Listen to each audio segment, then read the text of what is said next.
karena Rismond Sianipar sudah membelot dengan mengajukan restoratif justice, kami mencabut kuasa dari seluruh kuasa hukum yang tergabung dalam Bala RRT, sekaligus membubarkan Bala RRT. Jadi Bala RRT itu dibubarkan, surat kuasanya dicabut semuanya. Itu poin pertama. Saya, maksudnya adalah Mas Roy Suryo dan Dr. Tifa mengeluarkan surat kuasa baru kepada tim yang nama-namanya tercantum dan akan diumumkan nanti, ya.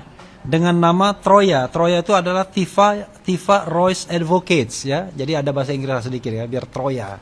Mungkin teman-teman masih ingat tuh film Troy, ya, atau Troya yang dibintangi oleh Brad Pitt sebagai Achilles.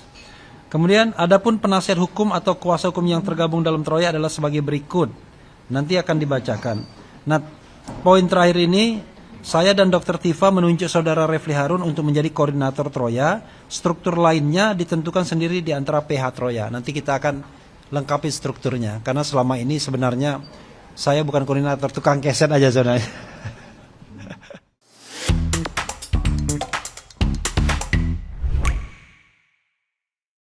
Halo pemirsa, saya bersama Pak Suhadi lagi. Pak, selamat datang ke Cokro lagi Pak. Kita masih bahas soal perkembangan terbaru dari kasus Rismond yang pengen mendapatkan restoratif justice itu Pak ya. Kan katanya sekarang ada isu sebentar lagi ada P21 terhadap Roy Suryo dan Tifa ya. Terus juga ada pernyataan dari Refli Harun bikin konferensi pers bersama timnya itu menyatakan bahwa mereka mencabut surat kuasa terhadap Rismond. Jadi tadinya itu kan apa istilahnya Bala RRT, ya.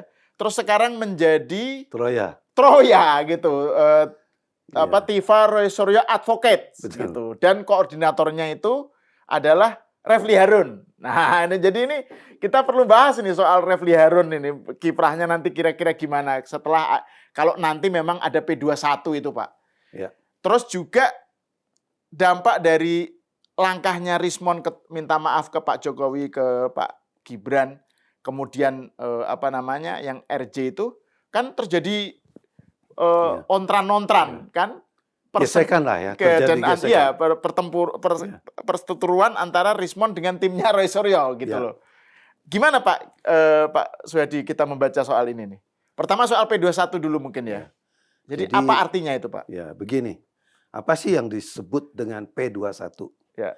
P21 itu adalah pengistilahan ya yang melekat di kejaksaan. Di mana pengistilahan itu berkas yang sudah diterima secara lengkap dan tidak ada kekurangan lagi dan dianggap tindak pidana ini layak untuk diajukan ke pengadilan, maka pihak kejaksaan itu menerbitkan P21 ya. Itu yang dikatakan sebagai P21. Jadi perkara itu lengkap, sudah nggak ada petunjuk-petunjuk lagi, dan sudah tidak ada kekurangan baik alat bukti, baik saksi maupun juga ahlinya. Itu sudah nggak ada kekurangan lagi. Gitu. Pemenuhannya ya dari semua proses itu namanya P21. Berarti kalau perkara sudah P21, maka nanti pihak kejaksaan dalam hal ini Kejaksaan Tinggi DKI ya yang menangani perkara ini, karena ini kan rentetannya perimbangannya Polda Metro ya, berarti kejaksaannya harus Kejaksaan Tinggi DKI. Nah, nanti Kejaksaan Tinggi itu akan memberitahukan ya bahwa penyidikan yang dilakukan oleh penyidik berkaitan juga petunjuk yang diberikan dalam bentuk P19 itu sudah terpenuhi semua, maka perkara dinyatakan lengkap dan dapat dinyatakan selesai di tingkat penyidikan. Terus kemudian apa yang dilakukan setelah itu? Maka penyidik akan memberkas perkara tersebut ya untuk menjadi berkas final yang nantinya ini akan dikirim ya kepada pihak kejaksaan ya. Bukan hanya berkas, kalau udah nyatakan P21 itu berarti juga kepada para tersangka. Sekarang tersangkanya bukan 3 nih, berarti 2, ya kan? Untuk klaster 2 ya? Yang klaster 2 ini, ya kan? Klaster 1 kan masih ada juga Pak?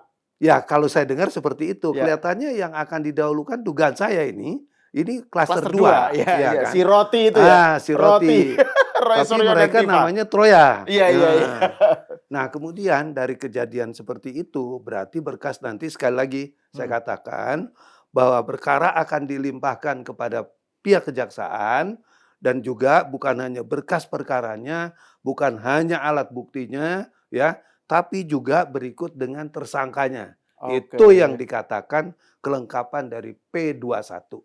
Tadi P21 petunjuk sudah dipenuhi, sudah tidak ada petunjuk lagi, dinyatakan oleh pihak kejaksaan, perkara sudah final.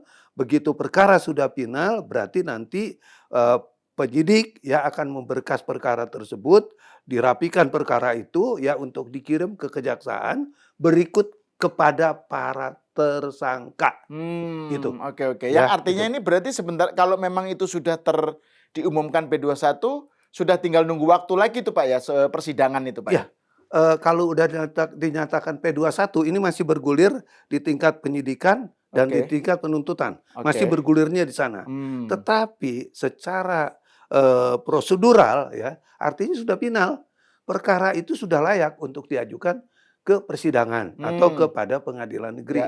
Dalam hal ini pengadilan negeri Jakarta Selatan. Gitu. Ya, ini kalau itu sudah ada ya, apakah kemudian setelah dinyatakan P21 langsung perkara itu dilimpahkan kepada pengadilan? Tidak. Karena tadi kan saya udah bilang, ya, pernyataan P21 itu dikirim kepada pihak kejaksaan, kepada pihak penyidik. Penyidik menyelesaikan berkas perkara untuk kemudian dikirim lagi berkas itu bersama-sama dengan para tersangka kepada pihak kejaksaan. Nah, kita juga pernah dulu membahas, ya, apakah dimungkinkan setelah P21 penyidik akan melakukan penahanan? Mungkin. Karena kenapa? Karena itu masih ada di domain kerjanya penyidik. Dalam hal ini Polda Metro Jaya. Apakah kemudian setelah P21, pernyataan P21 itu kemudian langsung dikirim bersama-sama dengan tersangkanya? Itu juga dugaan saya belum tentu, gitu kan? Karena tadi kewenangan penyidik masih punya kewenangan untuk menahan selama 20 hari. Ya, kalau memang itu mau dilakukan oleh di tingkat penyidikan. Tapi kalau memang itu tidak, perkara langsung bisa dikirimkan ke pihak kejaksaan, kemudian jaksa kemudian nanti memproses lagi. Apakah kemudian untuk beberapa hari ini ada penahanan atau tidak. Kalau memang itu tidak, berarti prosesnya langsung bisa diajukan pada persidangan. Itu. Ya, setidaknya ini menunjukkan seperti yang dikatakan Pak Suhadi di podcast sebelumnya, bahwa Pak Jokowi komitmen Pak Jokowi untuk tetap maju ke persidangan itu sudah jelas-jelas eksplisit terjadi gitu Pak ya.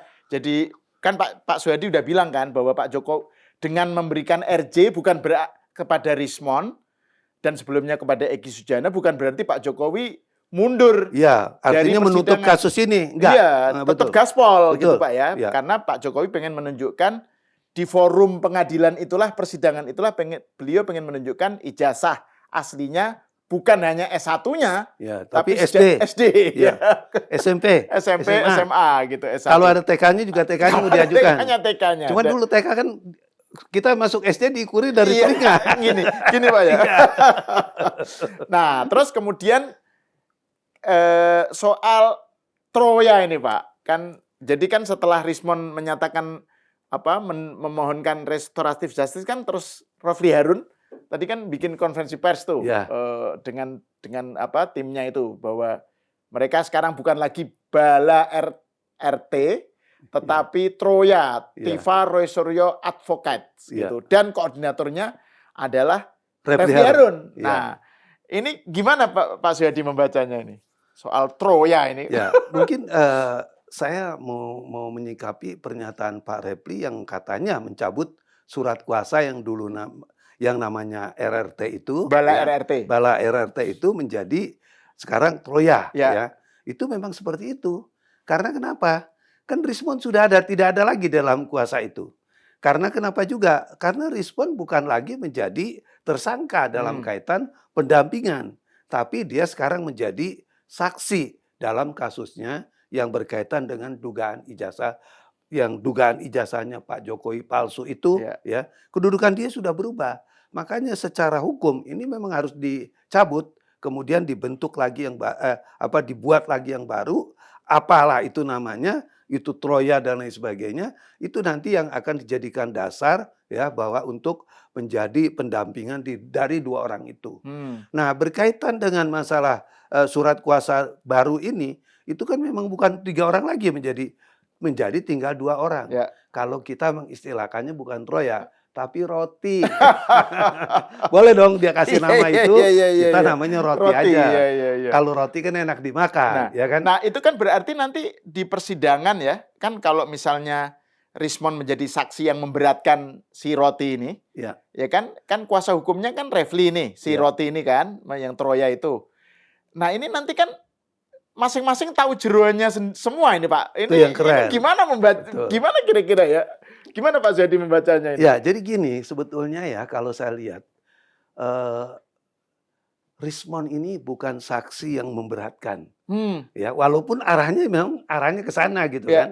Karena dia akan mengcounter dong ya, pernyataan dia sebelumnya yang menyatakan ijazahnya Pak Jokowi itu adalah palsu. Kemudian ya berkaitan dengan masalah RJ ini dan sudah juga kita dengar ijazahnya Pak Jokowi itu aku yakin adalah asli. Dan berarti akan ada jadi kontra dong di sini. Ya. Sementara dulu dia menyatakan seperti ini, kemudian dia mencabut, dia menyatakan bahwa itu adalah asli. Kontra itu kan bukan hanya tertuang di dalam BAP, tapi juga nanti di dalam persidangan. Gitu. Makanya saya menyederhanakan persoalan ini dalam hukum acara pidana. Saksi yang seperti ini ya, walaupun ujungnya memberatkan, itu adalah saksi mahkota.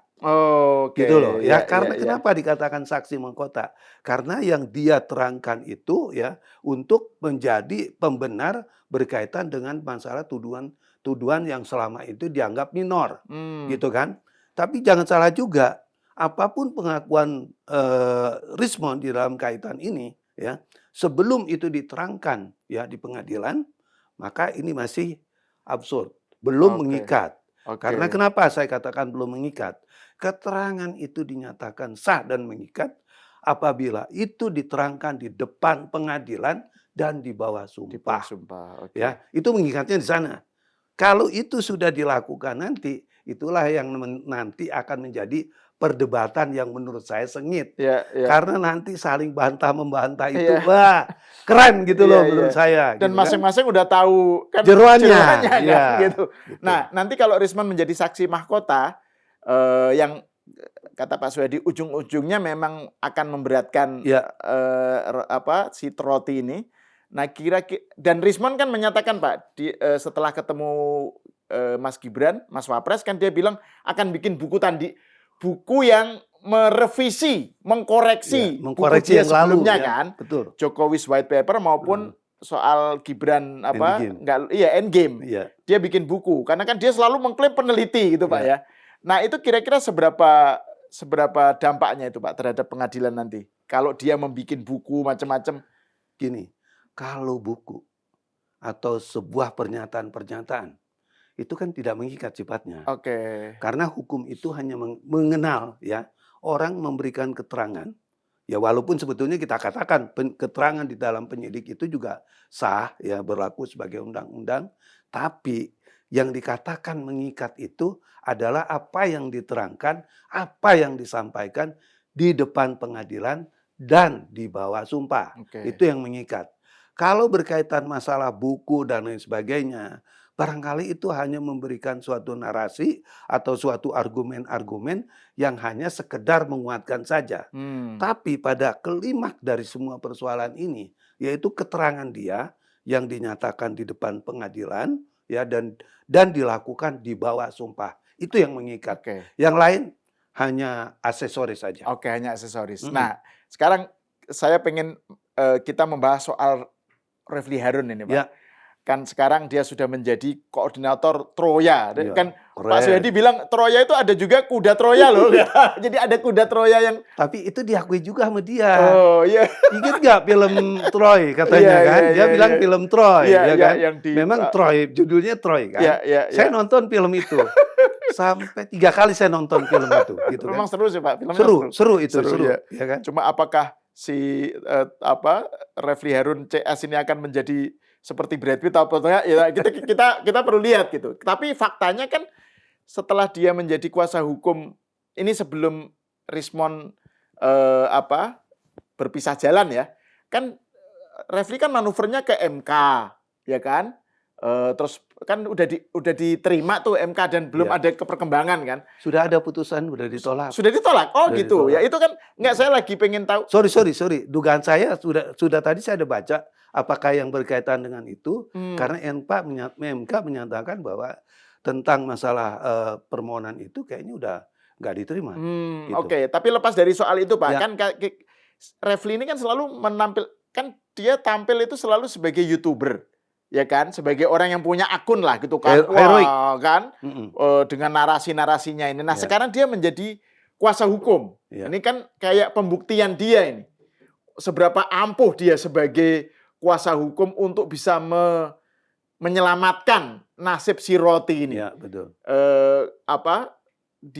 Di persidangan ini. Nah menurut Pak Suhadi, seberapa kuat sebenarnya si Refli Harun ini nanti menjadi kuasa hukumnya? Saya melihat pada dimensi kacamata hukum sebagai lawyer, sebagai pengacara. Sebetulnya juga kan narasi yang dibangun seolah-olah kalau dia sebagai penasihat hukumnya, sebagai kuasa hukumnya, ya itu nanti semua akan beres. Itu kan menurut saya pandangan yang salah. Oh kalau dia yang nanganin, ini nanti persoalan akan menjadi lain gitu. Salah. Karena konteks dari sebuah perkara diukurnya bukan dari seorang pengacaranya kok. Ya, kita tahu kan Bang Adnan Buyung dulu yang kita hebat, yang kita katakan sangat hebat, Yap Yamhin yang dulu kita katakan sebagai orang yang sangat hebat, kan juga tidak seperti itu gitu kan. Karena kenapa? Yang namanya pengacara itu bukan menjamin seseorang nanti kalau sama saya kamu bisa bebas, nggak seperti itu jualannya gitu kan. Ya konteksnya ya yang namanya kasus pidana ya. Kita lihat ukurannya kasus pidana. Lawyer itu bukan siapa-siapa juga, ya kan, walaupun perannya ada. Karena kan adanya di tangan penyidik, perkara itu bisa menjadi kasus dan tidak. Penyidik dari mana? Ya dari alat bukti. Alat buktinya ada atau tidak, saksinya ada atau tidak, tercukupi gak kasus ini menjadi kasus pidana. Kan itu ya. Jadi penyidik dengan alat-alat bukti dan saksi ya, dan itu tercukupi, ya itu menjadi tidak pidana. Siapapun yang nggak ada yang bisa melawan kodrat ini. Ini kan kita katakan sebagai suatu keadaan hukum yang udah nggak bisa diutak-utik lagi. Jadi kalau dia masih menarasikan, wah kalau saya sekarang sebagai koordinator saya akan bisa berbuat banyak dengan menarasikan sekarang jadi kodrat Troya nih, kan gitu kan? Ya, itu saya ambil dari pernyataan dia juga loh ya kan? Dia membandingkan ada film Troy dulunya gitu kan? Nah kalau kita melihat seperti ini, aduh jangan dong, kita ini jangan ditafsirkan sebagai pengacara itu mempunyai segala-galanya. Tidak mempunyai segala-galanya. Kita ini hanya mendampingi, ya, meluruskan dari apa yang salah. Ya sekarang tugasnya dia dari apa yang sudah dikerjakan oleh penyidik, ya katanya sudah terpenuhi alat buktinya, saksinya, terus ahlinya, terus kemudian sudah dirangkum dan ini merupakan suatu tindak pidana. Ini bantah dong, mana yang salah dari hasil penyidikan.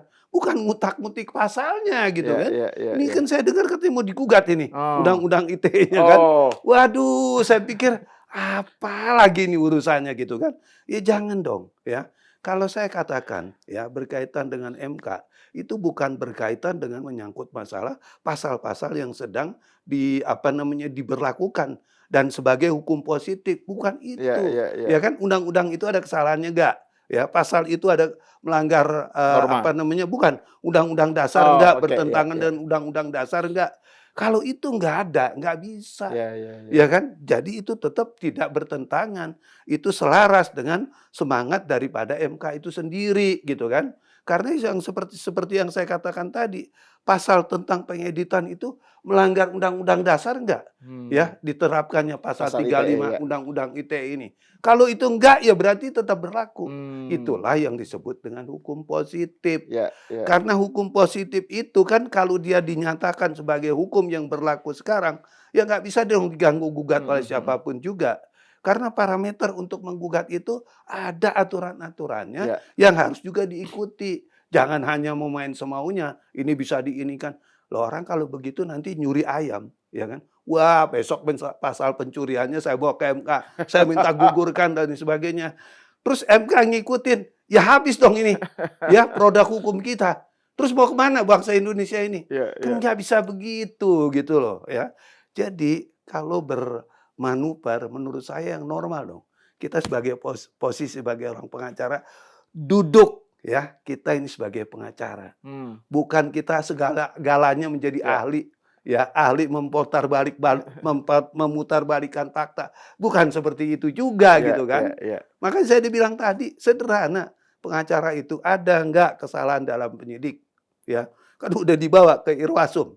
Katanya Irwasum bisa meluruskan persoalan. Ya, selain dibawa ke MK kan dibawa ke Irwasum kan? Iya dong. Terus apa urusannya Irwasum? Menurut saya ya. Ya, cuman itu haknya dia lah. Namanya juga orang lagi cari panggung, ya kan, wajar-wajar aja lah dia mau bekerja seperti itu. Cuman kita sebagai seorang lawyer, sebagai seorang praktisi yang sama kedudukannya dengan dia, itu kita melihat banyak keganjilan apa yang dikerjakan. Gitu. Karena kenapa? Mekanisme yang ditempuh, ya, itu kadang-kadang menyalahi prosedur yang ada. Misalnya melaporkan penyidik dan sebagainya. Kan harusnya bukan seperti itu. Ya, makanya saya udah bilang tadi, penyidik itu salahnya di mana? Ada nggak pasal yang dikenakan itu melanggar undang-undang atau melanggar hak asasi orang? Kalau itu nggak ada, berarti kan penyidikannya benar. Ya kan? Apalagi itu Pak ya, yang soal pasal UU ITE yang pasal yang justru malah dalam kasus Refli Harun kan dia jarang menyinggung soal itu, gitu nggak kan? Pernah nyinggung, nggak pernah nyinggung. Saya katakan itu nggak menyinggung. Itu yang justru bisa menjerat dan memberatkan si Roti ini kan pasal ITE itu kan? Iya, dari sama residivisnya dia nggak pernah singgung gitu kan? Iya, betul. Nah, terus ini Pak, ini soal Rismon ini Pak, ini kan ini menarik ini karena setelah Rismon menyatakan minta maaf ke Pak Jokowi dan Gibran gitu ya, bertemu Pak Jokowi dan Gibran, kan mantan Wakapolri Ugroseno kan dia bilang bahwa Rismon ini di bawah tekanan gitu kan. Pokoknya menarasikan seakan-akan Rismon ini ada suatu kekuatan yang membuat dia kemudian jadi seperti sikapnya yang sekarang gitu. Gimana Pak Suhadi melihat narasi-narasi semacam itu? Kalau di bawah tekanan, yang neken ini siapa? Itu dulu dong, ya kan? Kalau yang nekennya aja dia nggak bisa tunjukin orang, ini kan juga, jadi ceritanya ngawur aja gitu ya. Saya dikatakan ada penekanan. Tadi waktu sekesini, saya baca video pendek juga tuh, ada di sebuah YouTube yang menyatakan bahwa Rismon itu keluarganya dari Otto Hasibuan. Wah. Bapaknya dari Yakub Hasibuan, pengacaranya Pak Jokowi. Oke. Waduh, ada lagi aja. Tapi ya nggak apa-apa lah. Beredar seperti itu kan jadi menarik berita ya. Tapi nggak apa-apa. Cuma saya mau jelaskan di sini. Kalau dikatakan ada tekanan, ya ada orang yang mengintervensi Rismon supaya berubah. Kepentingannya apa? Ya, kepentingannya kan nggak ada. Karena yang namanya hukum, ya, kalau misalnya ada intervensi, hukum itu lemah posisinya. Hukum itu tidak kuat. Apa yang dikatakan tidak kuat? Alat buktinya tidak kuat, saksinya tidak kuat, ya. Berarti memang harus ada orang yang ditekan supaya menguatkan posisi tadi, ya kan? Posisi yang lemah tadi yang saya katakan alat bukti, saksi, ya. Kalau itu tidak ada, ya, dan polisi sudah sangat hakul yakin, dua alat bukti ini sudah terpenuhi, ada saksinya, ada alat buktinya, buat apa lagi neken-neken Pak Rismon ini? Nggak ada keuntungannya gitu kan? Nggak ada sama sekali gitu. Cuman saya bilang ya, kalau saya mau kita bernalar yang lebih sehat dalam kaitan ini, kita katakan ini adalah kecerdasan dan kepiawaiannya daripada Rismon. Karena kenapa? Momen yang tinggal sedikit ini, kalau udah P21 kan sulit kan? Ya, nanti saya jelasin. Jadi momen ini digunakan secara cerdas, secara cerdik, dan secara lihai. Karena juga melihat Pak Jokowi yang orangnya humble, orangnya pemaaf, dan lain sebagainya. Ini yang digunakan. Jadi kalau dikatakan narasi-narasi ada tekanan, ini ada keluarga ke ini dan lain sebagainya, itu cerita ngarang aja menurut saya gitu loh. Iya, Karena iya. menurut saya ya saya dibilang itu nggak masuk akal. Mm-mm. Karena saya sebagai seorang pengacara melihat dari persoalan yang ada ini sekarang, ya apa yang dilakukan oleh penyidik, ya dan juga kemudian sudah di ACC barangkali dengan pihak kejaksaan. Ya ini memang tindak pidana gitu loh. Jadi kalau memang ini ada tindak pidana, kepentingannya apa narik-narik orang dari yang persoalan ini? Yeah. Nggak ada kepentingannya gitu. Jadi saya pikir ya, yang paling benar cerdasnya Rismond menyikapi kasus ini. Yeah. Karena tadi saya belum selesai ya. Karena tadi ya, sebetulnya kalau kita lihat di pasal 79, pasal 80, apa yang dinamakan KUHP ya, KUHP yang baru nih. KUHP yang baru, ya. Itu ada 3 wilayah kerja yang bisa dilakukan RJ. Jadi sebetulnya RJ tidak harus di tingkat penyidikan, ya, tapi juga bisa di tingkat penuntutan, gitu ya. Tapi kalau di tingkat penuntutan barangkali agak sulit. Karena kenapa? Ya, kalau di tingkat penuntutan berkas ini kan menjadi problem dong nantinya, ya kan? Karena kenapa juga? Ya berkas kan harus berubah, ya kan? Seperti yang saya katakan tadi, jalan satu-satunya barangkali nanti proses RJ kalau memang tetap dilakukan di tingkat penuntutan, ya maka RJ-nya tetap akan dilaksanakan di tingkat pengadilan. Karena kan tiga tahap bisa dilakukan nih, ya di tingkat penyidikan, penyelidikan dan penyidikan, di tingkat penuntutan itu bisa dilakukan menurut KUHP yang baru ini, dan di tingkat pengadilan itu bisa dilakukan. Tapi kalau di tingkat pengadilan ini akan mengalami kesulitan, karena sampai sekarang pun saya tidak mendengar ya pemenuhan peraturan pemerintah untuk RJ di tingkat pengadilan itu belum ada. Kenapa saya katakan seperti itu? RJ yang dilakukan di tingkat pengadilan ya menurut KUHP yang baru ini itu harus ada peraturan pemerintahnya. Gitu. Jadi pengadilan harus memegang ini peraturan pemerintah dulu. Kalau ini nggak ada ya nggak bisa dong, kan gitu kan. Jadi jangan salah juga, bukan hanya SP3 yang bisa dihentikan, tapi juga peran pengadilan dalam restoratif justice ini itu memegang peranan. Karena di tingkat di tingkat penyidikan ya. Kalau ini nanti selesai RJ di tingkat penyidikan selain SP3, SP3 ini harus dibuatkan penetapan melalui pengadilan negeri. Makanya nggak bisa sembarangan, nggak bisa sesederhana yang dulu dilakukan. Hanya kedua belah pihak bikin perjanjian, dituangkan perjanjian itu di notaris, saling memaaf-maafkan dan lain sebagainya. Clear, perkara selesai. Tapi kalau sekarang tidak. Ya, makanya saya dibilang tadi, per wilayah pengadilan berkaitan dengan RJ, baik di tingkat penyidikan maupun di tingkat penuntutan dan atau mungkin juga nanti di tingkat pengadilan, itu pengadilan memegang peran penting. Cuma saya katakan sekali lagi, berkaitan dengan pengadilan, pengadilan harus mendapatkan peraturan pemerintah dari presiden untuk masalah itu. Kalau itu belum ada nggak bisa. Makanya Rismond yang Pak Soedi bilang dia cerdik karena ini sebelum terlambat, sebelum berlanjut ke penuntutan dia langsung ngambil manuver yang seperti yang dilakukan. Wah, Rismond, wah ini deh daripada nabrak tembok. Betul. Nah, saya katakan kenapa di tingkat penuntutan ini menjadi sulit? Karena satu, ya. Rismond tidak sendiri. Ada 3 orang. Ada 3 orang. Ya. Berkas kalau 3 orang itu kan dibundal satu berkas kan. Ini kan kalau satu mengadakan RJ ini kan harus dicabut, harus keluar. Seperti yang tadi saya ceritakan. Penyidik itu akan mencabut atau mengeluarkan Rismond dari status berkas yang tadinya dia kedudukannya menjadi tersangka, dia menjadi saksi. Nah kalau ini dilakukan di pengadilan kan sulit, di kejaksaan kan sulit. Karena kenapa tadi? Kan harus memerlukan institusi yang lain. Dalam hal ini PP. Penyidik. Oh, penyidik ya. Iya dong, kalau di tingkat penuntutan. Oke. Makanya saya berpikir kalau ini dilakukan momennya kayaknya nggak tepat gitu kan. Karena nanti akan meribetkan kerja jaksa yang akan menyerahkan perkara ini kepada pengadilan. Iya. Sehingga barangkali kejaksaan dalam hal ini Kejati akan mengatakan udah Pak Rismon nanti RJ-nya di tingkat pengadilan aja.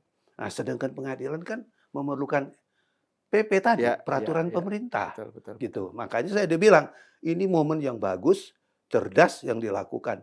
Walaupun kita ini sebagai relawan kecewa juga sih gitu. Nah, Pak, Kerja ini udah lama-lama begini nah, gitu. ini Pak, terakhir ini mungkin bagian terakhir menarik nih soal sikap relawan ini, Pak. Ya. Dan juga soal Rismon sendiri ya, nasib Rismon. Katakan aja sekarang kan sudah dimaafkan oleh Pak Jokowi dan oleh Mas Gibran. Ya. Terus katakan aja nanti dapat RJ misalnya ya. Dan yang seperti Pak Suhadi jelaskan, ini Rismon cerdas nih karena cerdik nih karena RJ-nya belum terlambat gitu, belum nyampe ke penuntutan, ke persidangan karena itu lebih ribet gitu kan. Nah, tapi kan di sisi lain ada yang sekarang lagi diupayakan oleh tim relawan itu soal Rismon terkait dengan posisinya yang konon tidak lulus di Yamaguchi. Ya, gelar doktornya ya. Ya, gelar doktornya. S3-nya itu berarti dia itu bermasalah.